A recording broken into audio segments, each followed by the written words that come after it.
Oh!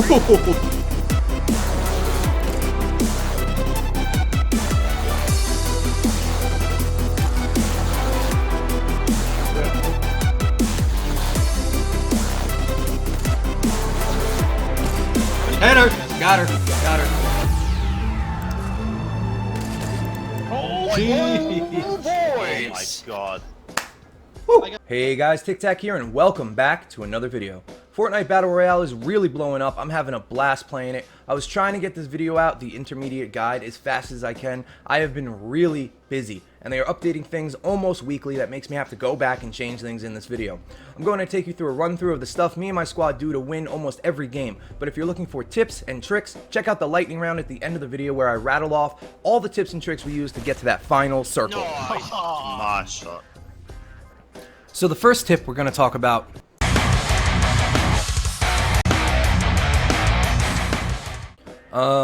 what was that? I know there's a lot of hacks going on in Fortnite at the moment, but there's no way they could possibly actually...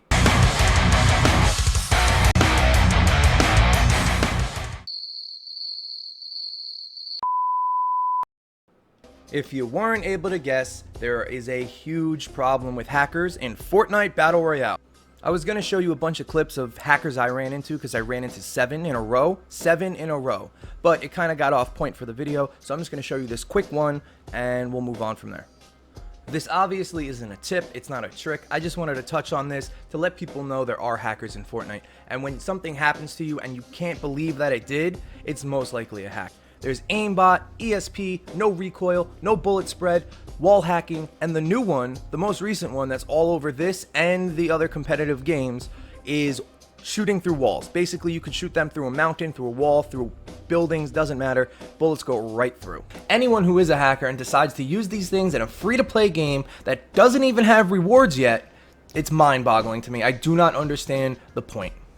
You know, me and my buddy Snipers, we were trying to do some duo queues that had just come out. I wanted to make a montage, get some good kills and stuff, and every single time we ran into somebody who was hacking. Every single time. So I just want to show you guys a little bit of what it actually looks like and how bad it can be. So what you see here is me and a buddy of mine, the final 4. We're going against 2 other people, and we think we have the advantage. We have monster loadouts, and we're attempting to kill them. Right here, I down this chick, so I go and try to get Snipers up. That's the buddy I'm playing with. And I should be able to do it. I shouldn't be able to get killed, well, because they have to res as well. They still haven't killed Snipers. I'm trying to get to him. I start building walls. You can see me building them. He's crawling over. And then right here, you see this gap right here? As I'm dropping, I place the thing to put down. You can see it building afterwards. That means he shot me before I even landed. He knew exactly where I was. He only had maybe my shin bone to actually hit. And I'm sorry, this game just doesn't work like that. I'm pretty sure the mechanics of the game won't let you do stuff like this to be able to get that shot to actually hit it.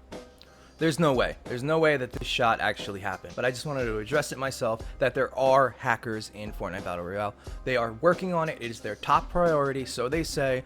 Hopefully it gets fixed soon so this kind of stuff can stop happening. With that out of the way, let's jump into Fortnite's Intermediate Guide Part 1, where I show you what me and my squad do to win the game. So I was kind of lost on how to approach this video. I didn't know if I should just rattle off a bunch of cool little tips and tricks we found along the way, or give you a quick play-by-play of what we do to get to the winner circle. So I decided to do a bit of both. The first part is going to be a quick overview of what we do almost every game to make it to the end, and then after that we jump to the lightning round where I quickly show you a bunch of tricks and techniques you may not know that helps us get to the end circle almost every time. So one of the questions I get asked daily is, where do I jump? Where's a safe place to jump? Where are good loot spawns? All the legendary weapons, stuff like that. We're not going to go into that with too much detail because that could be a whole nother video in itself, but I'm just going to mention a few things. I am going to say that these are the places we normally go. I mainly play with squads and now a lot of duos, and a big thing to keep in mind is that you should always stay together. Always land either next to each other in houses or on the same house. A lot of the times you'll be fighting 2 or maybe even 4 people at once, and it's always better to have your partner close by. So real quick, the blue circles are where I drop when the path of the bus is going over the most highly populated areas, where most people will drop. Only come up against 1 or 2 other people, or at worst, 1 other team, and all these locations in the blue circles have 3 to 5 chest spawns too. So drop early, get there early, grab some loot, and start running. The red spots are the more popular spots, and unlike the blue ones, I usually go to these places when the bus is on a really crappy path and I know I won't be stuck with a lot of people in the same spot. However, like I said, always take a side of the place. Don't just drop at random houses. Flush Factory, the houses at Retail Row, the barns of Anarchy Acres, don't go to the house, it's always a trap, the north side of Pleasant Park, stuff like that. Now, once you land, and I cannot stress this enough, go for a gun. I see a lot of people try to pickaxe someone to death, when in reality, it's much better to run past everyone and grab a gun. Any gun, and get moving.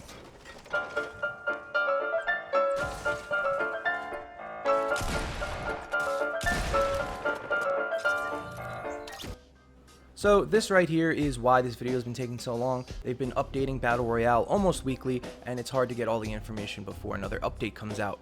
The first time I did this video, I said that the scoped assault rifle is the best weapon in the game, and it may not be anymore, but it's still pretty damn good. Make sure you keep an eye out for one of those, because the accuracy and fire rate is unmatched in this game.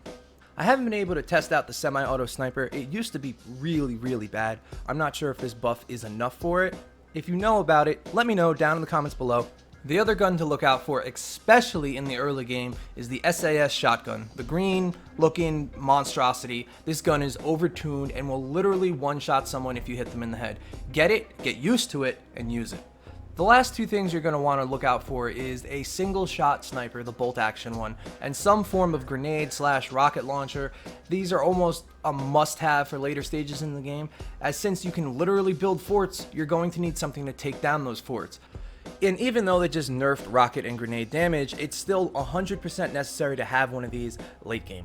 So you have a decent loadout, but you keep getting killed way too early. I can almost guarantee it's because you're not playing the circle and the circle is playing you.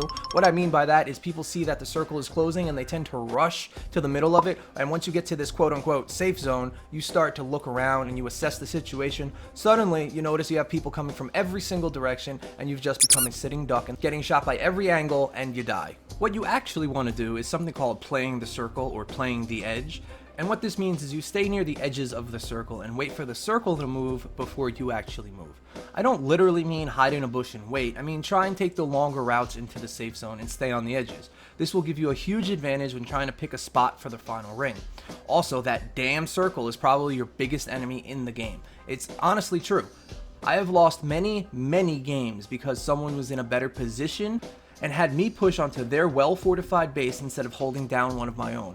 You never want to be far from the middle of the circle, nor do you want to be too far out. It's a sadistic minigame you have to play while trying not to get shot. That's called strategy, folks. Circle is love, circle is life. So you've landed, you've got some good gear, you've got good circle awareness, and you even have some kills under your belt. What's next? You farm. Make a quick 360 and see that the coast is clear, and then you farm materials. Nothing is worse than getting to the end and going up against a team that has a fully flushed out metal base, height advantage, and weapon advantage.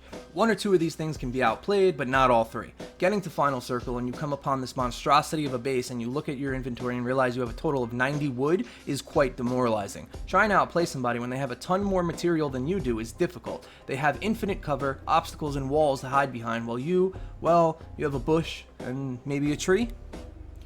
But then you might ask, how do you build properly? Well, the best way to actually build in this game is honestly, it's quite simple. It's basically a 2x2 box with stairs on all sides so you can peek your head out and have a 360-degree scope of your surroundings.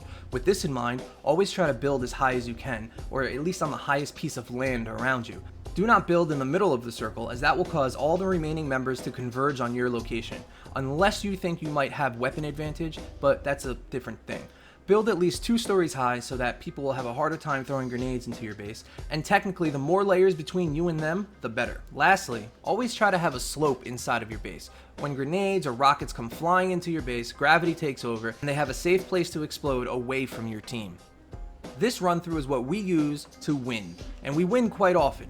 I didn't know what to do in this video. I didn't know if I should make it a run through of what we do every game, which is kind of what you just watched, or just hammer you with a bunch of tips, and fitting this all into a 10-15 minute long video is quite difficult.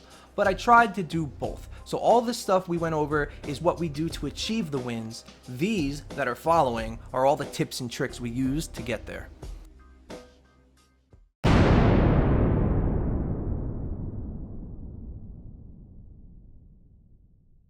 What the hell is going going on? God, I hate this game sometimes.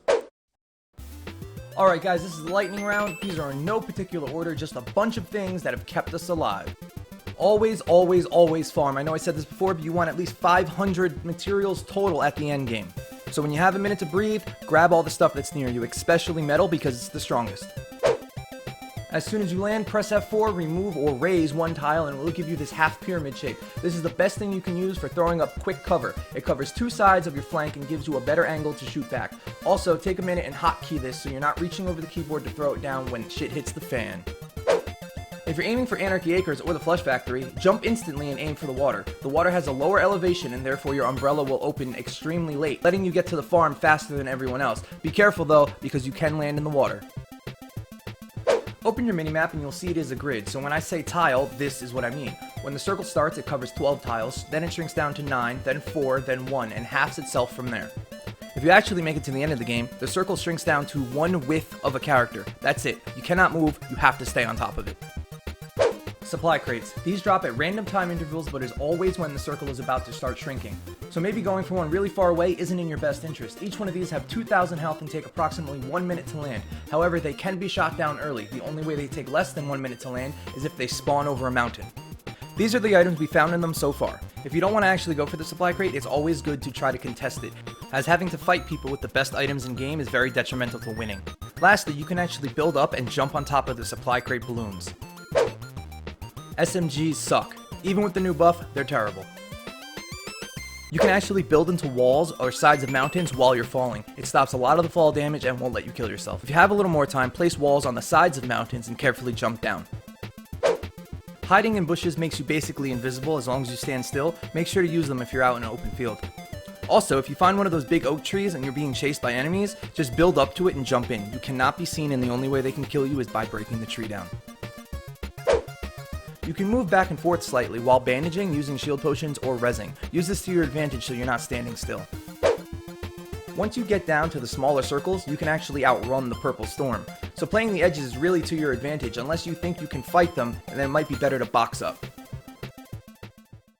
Alright, there you have it, Fortnite's Battle Royale Intermediate Guide. I really hope you enjoyed this video, I hope it was insightful, I hope it helped you out. You guys killed it on the last one and I really appreciate it. Let's see if we can get 200 likes on this one. Also, TikTak'S Trading Post is my Discord with almost 650 members, so if you're looking for people to play with, the link will be in the description below. If you're new, hit that subscribe button, it really helps me out, and we are doing a giveaway real soon for an actual copy of the game, or maybe two. Stay on the lookout for details about that. Thank you guys so much for all the support, and as always, TikTak out.